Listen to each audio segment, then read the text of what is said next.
Talk about a crusher. Yes! Oh!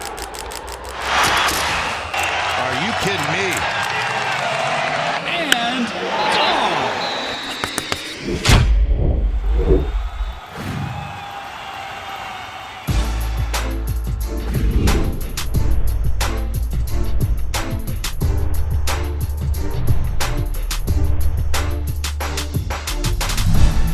Welcome back to Schoolyard Sports Podcast. I'm the host of this podcast, Lane Frank. We're now episode 85. So we're 85 episodes through, and I got action-packed episode planned for you. We just had the MLB Trade Deadline go on. So much news going on in the MLB. We're definitely going to discuss that. Juan Soto getting traded. It's football season, everybody. It's August, the month where college football starts. I'm excited. Leave your thoughts in the comment section. We're going to have a great episode.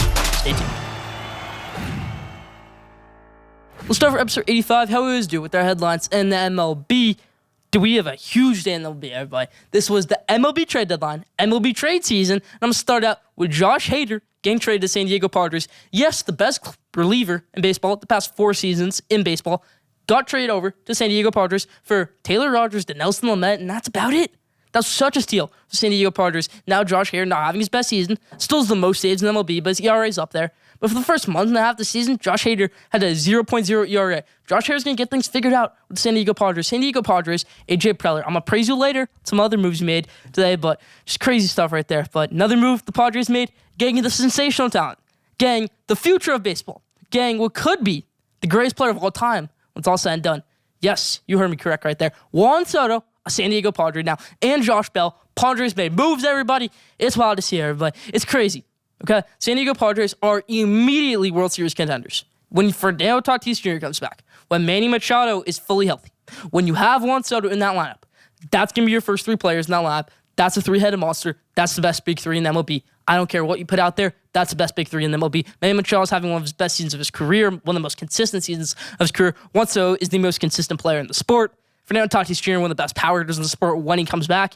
Yeah, that's wild stuff right there. Crazy stuff. Juan Soto going over to San Diego Padres, biggest midseason trade we've seen, maybe of all time. You could say wild stuff right there. But another team that really improved over the trade deadline, the Houston Astros, everybody. Astros didn't need to improve. They had everything.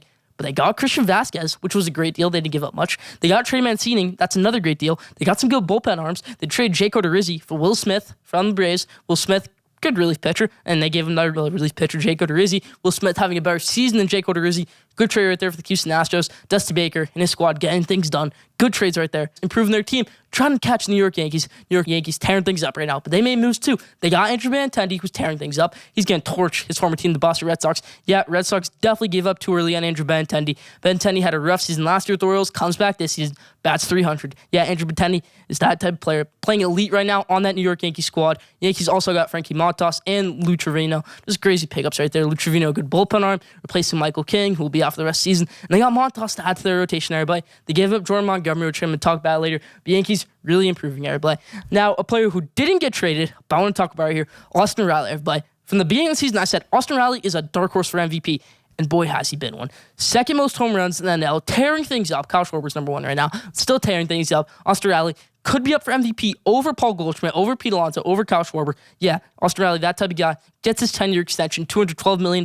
Great move by the Atlanta Braves right there. Atlanta Braves making moves, and that's going to suck to see him in my division for the next 10 years. Not New York Mets division. That's going to be tough right there. But Austin Riley re-signs, re-ups with the Atlanta Braves. Great move right there. Austin Riley batting 300 right now. Bat 300 last season. Austin Riley, just a great player. But now, another move that happened in MLB. Jacob deGrom is back, everybody. And I'm so happy about it. My New York Mets are tearing things up right now. We're on a 6-game winning streak. And now we have Jacob deGrom, the best pitcher of this generation. Jacob deGrom finally back from the New York Mets. That's a crazy pitching rotation right there. You could say, whoa, the Mets made no moves at the deadline. What are they doing? What are they doing? What are we doing? We're going to call up Francisco Alvarez. We're going to call up Mark Vientos. We're going to get Jacob deGrom back, and we're going to have a rotation of Jacob deGrom, the best pitcher in baseball, Max Scherzer, maybe the other best pitcher in baseball, maybe number 2, you could say, Taijuan Walker, all-star, Chris Bassett, all-star, Carlos Carrasco, tearing things up right now, had a shutout in his past 5 starts. That's a perfect rotation. You can mix Tyler McGill in there in the bullpen, Derek Pearson in the bullpen, Edwin Diaz, the best closer in baseball, over Josh Hader this season. It's a great thing right there. My New York Mets tearing things up. That's about for the headlines in MLB this week. Let's move to the NFL. We had a bunch of news in the NFL this week. Deebo Samuel and DK Metcalf, I talked about them last week in our Pay or Nay segment. I said, so do these players get paid, or not. And I said for Deebo Samuel, no, he should not get a major extension. What did he get? He got a major extension. For DK Metcalf, I said he should get a major extension, but not with Seattle Seahawks. He got a major extension, but with the Seattle Seahawks. Tough stuff right there for me. But Deebo Samuel and DK Metcalf re-upping. I don't know if Deebo Samuel's worth a lot of money. I thought he maybe should have got more, $40 million type of deal, but he got his big deal. Gonna maybe be a running back this season. Interesting stuff right there for Deebo Samuel. We'll see how they use him. We'll see how Kyle Shanahan uses him. Not with Mike McDaniel anymore. Mike McDaniel, obviously the head coach, Miami Dolphins right now. Miami Dolphins in so much news right now. Losing their first-round pick. Stephen Ross pick suspended until October 17th. Or violating, tampering, trying to get Tom Brady when he was on the Patriots. Trying to get Tom Brady last season. Trying to get Sean Payton last season. Violating all those rules. That's tough right there on the Miami Dolphins. Biggest allegation that week. And then fell Miami Dolphins in a lot of trouble right now. Losing their first round pick, that's going to be tough. Maybe Tua Tagovailoa could have gone to our target. Maybe Tua Tagovailoa has a terrible season. They need to pick a quarterback and they have the number one pick. You don't have the pick. That's tough stuff right there for the Miami Dolphins. But Deshaun Watson finally gets a suspension of 6 games. Is that right? Leave your answer in the comment section. That's about for the headlines this week.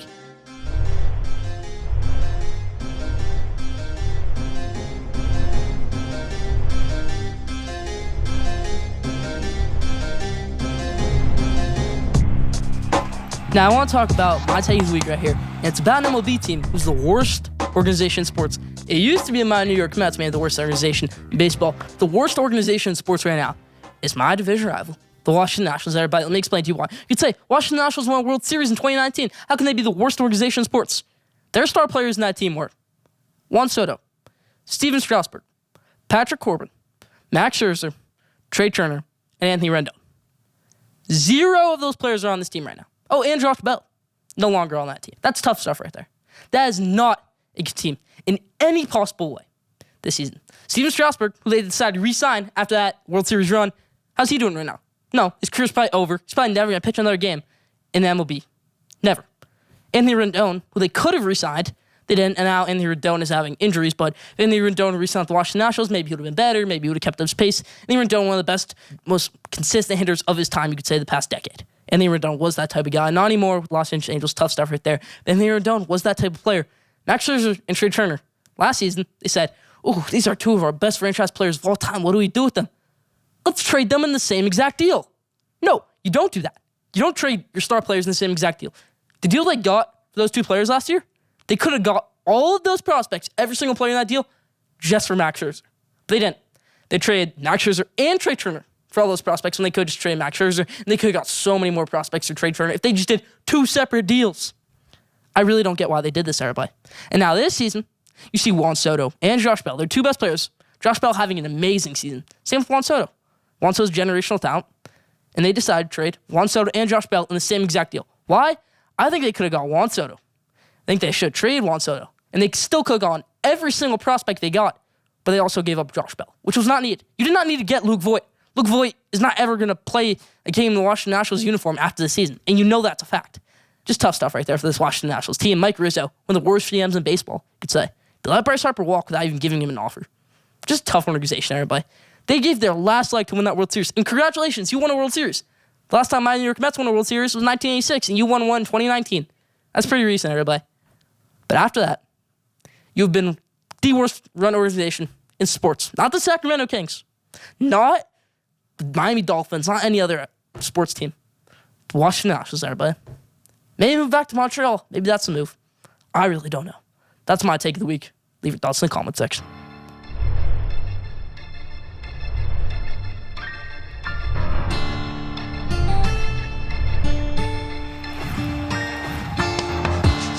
Now, I told you it was football season, but another season it's fantasy football drafting season, everybody.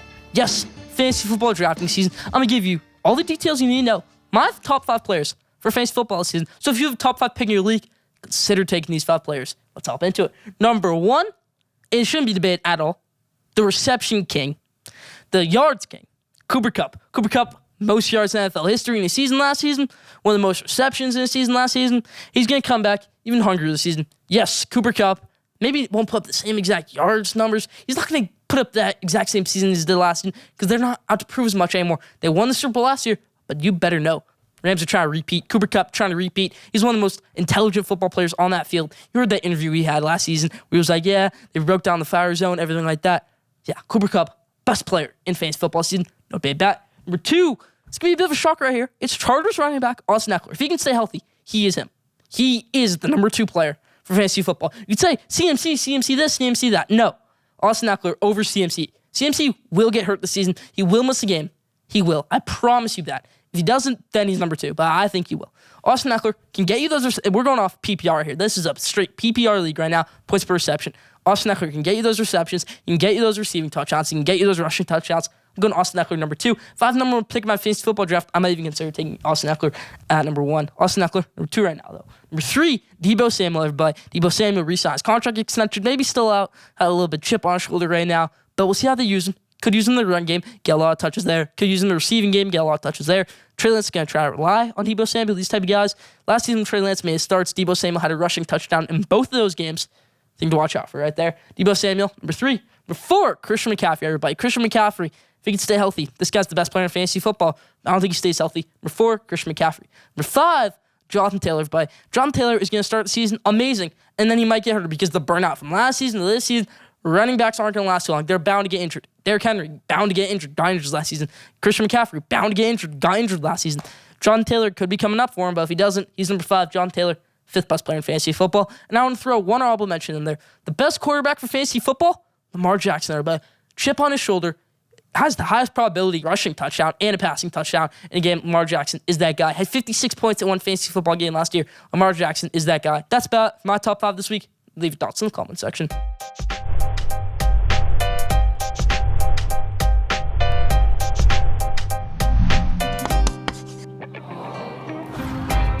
Now, did you know, everybody? This week's Did You Know is, did you know Drew Brees is the most passes ever thrown in a college football game?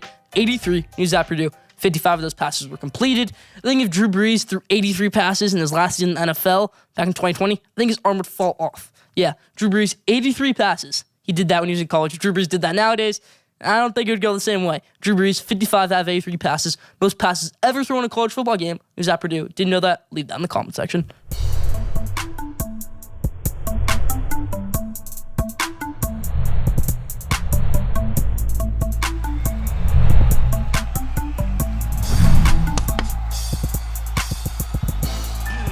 Now, our spotlight for this week, it's the San Diego Padres, everybody. We're going to get through so much in this deep dive. I'm going to break down their lineup. I'm going to break down the trades they made today. I'm going to break down their rotation. I'm going to break down their potential World Series chances this season. So much more. So let's hop into it. First things first, congratulations, AJ Preller.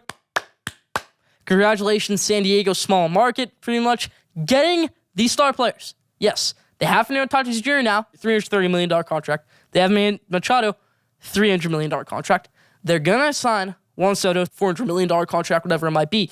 And that's wild stuff right there. Now, can they fully afford it?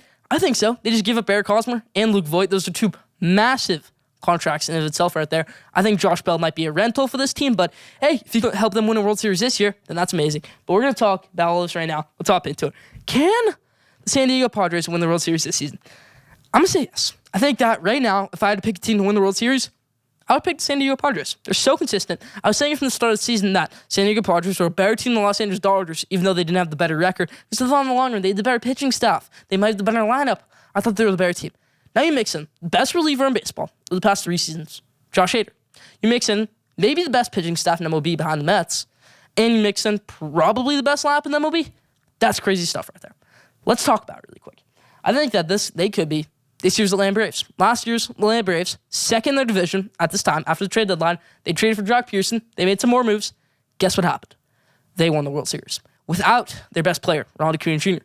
Now, this year's San Diego Padres, without their best player, Fernando Tatis Jr., he could come back for a World Series run, but you never know.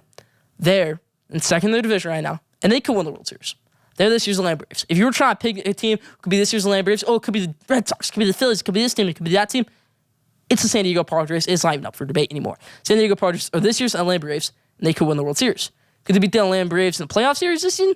I think so. Could they beat them in a wild card game? For sure. Could they beat them in any other division series? I think so. Could they beat the Los Angeles Dodgers in the division series? I think so. Could they beat the New York Mets in championship series to go to the World Series? That's tough right there as a New York Mets fan to pick, but we'll just have to wait and see how this lineup does. I'm going to hop into that right here. This is what I think the San Diego Padres lineup should look like night one when everybody's back healthy. Maybe the wild card game against the Atlanta Braves. Everybody's back healthy. This is a everybody back healthy, nobody injured type of scenario right here. Leading off for the San Diego Padres, Jake Cronenworth. Second, center fielder Trent Grisham. Third, Juan Soto. Fourth, Fernando Tatis Jr. Fifth, Manny Machado. Sixth, Josh Bell. Whoever you want to put at DH, whether that's Ha-Seong Kim, whether that's Austin Nola, Jorge Alfaro, whoever you want to put right there at DH. Then, Jurickson Profar batting 8th, and Austin Nola behind the plate, catching 9th. That's crazy stuff right there. That's an insane lineup. You could say, how's Manny Machado batting 5th? Yeah, you could put Cronenworth there. You could put Grisham down there in the lab.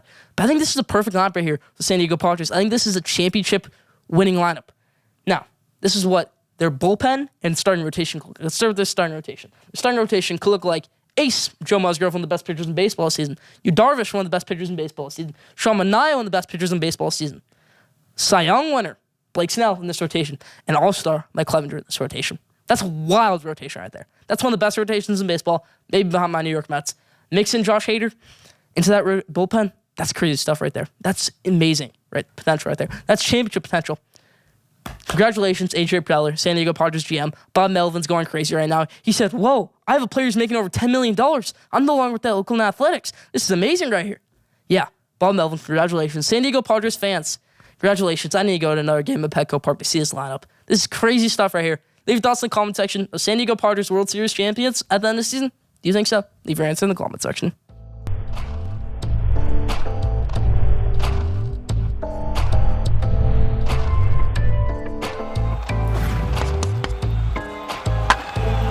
Now, around the base area, but yes, more baseball news. So all the news we didn't talk about in the headlines, all the trades I didn't talk about in the headlines, we're going to get through it right here. Let's hop into it. The first thing I want to talk about, which I did talk a little bit about in the headlines, is Jacob deGrom, everybody. Jacob deGrom, at this moment, currently making his first start. 2 innings through, 5 strikeouts. Great stuff right there from Jacob deGrom. He's pitching great right now. Jacob deGrom, back on track for the New York Mets. Can New York Mets win the World Series with Jacob deGrom at the helm?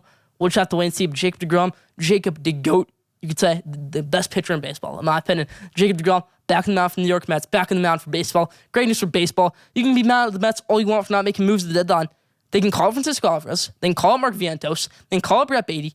And they have the best pitcher in baseball back. Don't be angry, New York Mets fans. I certainly aren't. We got Daniel Vogelbach. That's a great deal right there. Daniel Vogelbach, such an amazing player, such an amazing pickup. I'm glad we got him. Jacob deGrom, back for the New York Mets. Great stuff right there. Now, a player who did get traded today from the San Diego Padres, Luke Voit, everybody. And Luke Voit shaking his head right now. He said, oh, well, I thought I was going to be with the San Diego Padres. Eric Hosmer had to mess up my life by saying no to the Washington Nationals. Yep, Eric Hosmer said no to the Washington Nationals. He's back with the Boston Red Sox right now. Luke Voit, unfortunately, going to the Washington Nationals. I hope he gets bought out. Luke Voigt's too good of a player to be playing for the Washington Nationals right now. The AA Washington Nationals are not a good team. He should not be playing for the Washington Nationals right now. It's a AA type of lineup that they're putting out there right now. 33 combined home runs out of their lineup tonight against Jacob deGrom. Yeah, that's tough stuff right there. So we're going to have to wait and see on Luke Voit. Hope he gets bought out. Luke Voit did get traded over to the Washington Nationals today in that Juan Soto trade. Now, another player who did get traded today, and I feel for this player, Joey Gallo, everybody. Joey Gallo said, yeah, I don't go outside in New York. I'm just going to get flamed out there. I don't watch TV. I'm just going to get flamed on there. Joey Gallo is depressed on being on the New York Yankees. And he got traded today, and he's probably excited to hear he was going to get traded until he heard what team it was to. He's probably saying, the Los Angeles Dodgers, okay, we're a great team, but it's a major market. I'm going to get flamed again and again and again if I strike out. I want to go to another small market, like the Rangers, like I used to be on, like the Brewers, like the Blue Jays, like the Nationals, a team like that. Not the Los Angeles Dodgers. Well, he's with the Dodgers, everybody. That's tough stuff right there for Joey Gallo. Didn't have to give up much. I mean, if he can play well, this is perfect for Joey Gallo. Well, at least the Los Angeles Dodgers getting another power bat. But Joey Gallo really hasn't been that same player since that 2019 season. Had a rough 2020 season, obviously a rough 2021 season. Rough this season for sure. But Joey Gallo, maybe he can get back on track. Maybe he can grow his beard back, and maybe he'll get back on track there. But Joey Gallo gets traded over to the Los Angeles Dodgers. Another player who got traded to the New York Yankees, Frankie Montas, everybody. Frankie Montas boosting that New York Yankees rotation right there. Good move right there from the New York Yankees. New York Yankees give up another pitcher today. Maybe the biggest steal of the day outside of the Juan Soto trade. Jordan Montgomery going over to the St. Louis Cardinals. And the Cardinals gave up Harrison Bader, one of the best, if not the best, defensive outfielder in baseball. He's been a little bit banged up this year, a little bit hurt. Harrison Bader's a good player, everybody. He can get some solid at-bats from the New York Yankees. He's going to be a good player. Harrison Bader might have to cut his hair a little bit long. New York Yankees might not like that. But I like Harrison Bader. This is a perfect pickup. I don't know why the Cardinals did this. They're in prime playoff position to even win that NL Central, especially with the Cubs being out of it by now, Pirates being out of it, and Milwaukee Brewers giving up their best player, Josh Hader, this week. So crazy stuff right there. St. Louis Cardinals could have taken advantage of that, kept on Harrison Bader, but instead they traded Harrison Bader for a pitcher who might not even be able to pitch this season. Yep. Jordan Montgomery's in the walking boot right now. He's not able to pitch. He's not able to do anything like that. I really don't. This is a really head-scratching move. I don't know why they didn't get Juan Soto. They had all the prospects too. I don't even know if they made a deal. That's wild stuff right there. But Jordan Montgomery going over to the St. Louis Cardinals. Now, another pitcher got traded today. And this is a pitcher I've had a little bit of a beef with. I've been very mad at this pitcher. I've gone on rants about this pitcher on this show before. Noah Syndergaard, everybody. I'm waiting for him to respond to my rants on Noah Syndergaard. I'm waiting for him to respond. He does respond to fans. We'll see if he does. But Noah Syndergaard going over to the Philadelphia Phillies. Now, over-under on how long it takes for him to hit his first New York Met. I think he hits his first New York Met. And his first pitch he sees and gets a New York Met, even if he wasn't teammates with that guy. Yep, in the division now, back in the NL East with the Philadelphia Phillies. Good move for the Phillies. I'd say getting another low-end starting pitcher. They need a starting pitcher. They said, let's just grab Noah Syndergaard. Maybe he can get his velocity up. Yep, his velocity this season, 94 miles per hour. When it used to be 100 in the New York Mets, Noah Syndergaard will be in the bullpen in the next 2 years. He's not a starting pitcher anymore. If he can get things figured out, the Philadelphia Phillies, then maybe. But these are two just really bad organizations, Los Angeles Angels and the Philadelphia Phillies. Los Angeles Angels signed Noah Syndergaard, and they traded him to the Phillies for Mickey Moniak, who was the 2016 number 1 overall pick. You probably didn't even know his name until right now. You probably didn't even know who he was until right now because he was a bust. And the Phillies took him at number 1 in draft with star talent. Now he's a Los Angeles Angel. Tough stuff right there. Noah Syndergaard going over to the Philadelphia Phillies. I hope my Mets can rake on him. I really do. Noah Syndergaard, my least favorite player in the MLB by far. Now, another player, and the last player who got traded today, Tommy Pham, everybody. Tommy Pham goes over to the Boston Red Sox. Is it deserved? He obviously had that crazy thing with Jock Peterson this season. He's always been on good teams, Tommy Pham. He was with the Cardinals. He was with the Rays. He was with the Padres. He was with the Reds this season, who were a really bad team. Now he's with the Boston Red Sox, who might make the playoffs, might not. They can make a playoff push then. We'll just have to wait and see. But Tommy Pham, at least on a viable team, not the worst team in baseball in the Cincinnati Reds. Congratulations, Tommy Pham, going over to the Boston Red Sox. But a team, the last team to talk about here in around bases, that stuck to their guns today, didn't trade anybody, was the Chicago Cubs. And I don't really get this. Maybe you can reload next season with Seiya Suzuki, Ian Happ, Willson Contreras. They gave up Michael Givens. They gave up David Robertson. That was about it today. I thought they should trade more guys. I really did. I thought they should trade Ian Happ. I thought they should trade Willson Contreras. I guess they're trying to hold on to that last 2 pieces of that 2016 World Series team. I guess they still have Jason Hayward. But wild stuff right there. That's about for Around the Base this week. Leave thoughts in the comment section.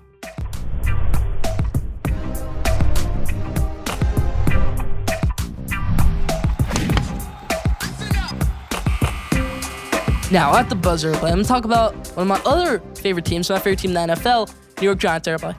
New York Giants have the easiest schedule this season in the NFL. They have 10 games versus non-playoff opponents. 10 games. There is no excuse for the Giants not to win over 7 games this season. And I think it gets done. I think they win more than 7 games this season. I think Daniel Jones gets things figured out. I don't think we take a quarterback in the draft. I think Saquon Barkley turns back to the human joystick he was at Penn State. He was in high school, and he was, frankly, with his rookie season with the New York Giants. I think this New York Giants team returns to how it used to be. Maybe that first season of Joe Judge, how the defense used to be. How it was good defense. Now, we have good players. We have Kadarius Toney. We have Darius Slayton. We have Sterling Shepard still. It's a good team. If Daniel Jones can get things figured out, which I hope he can. I really don't want Jimmy Garoppolo. I really don't. I think Daniel Jones is that guy, in my opinion. Has an offensive coach now in Brian Daboll. Brian Daboll is going to be a good coach, in my opinion. Maybe not this season. Maybe not next season. But he's going to win the Giants Super Bowl one day. He's going to get them to a conference championship one day. I really believe in Brian Daboll. You should too. That's about it for my At the Buzz this week. Leave your thoughts in the comment section.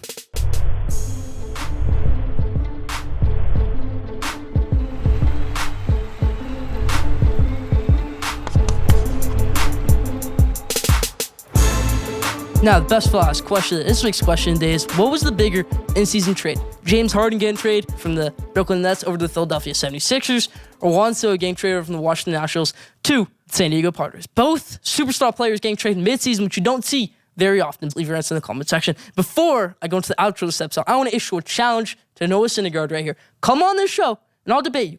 You are the worst pitcher in the NL East. You are one of the worst starting pitchers in the NL East, and I strongly believe that, Noah Syndergaard. You will be in the bullpen the next 2 years. Come on here to this show to debate me on that. You can do that. Noah Syndergaard, we're going to pin this for you. Do that. That's my challenge to Noah Syndergaard right there. Now, thank you for watching. Squirt Sports, Lane Ferg, episode number 85. Thank you for tuning in. Follow Squirt Sports on Instagram at Squirt Sports. Follow Squirt Sports on Twitter at Squirt Sport. Don't forget to subscribe, rate, review for the best sports content in the world. We'll be back here next week at episode 86. Stay tuned.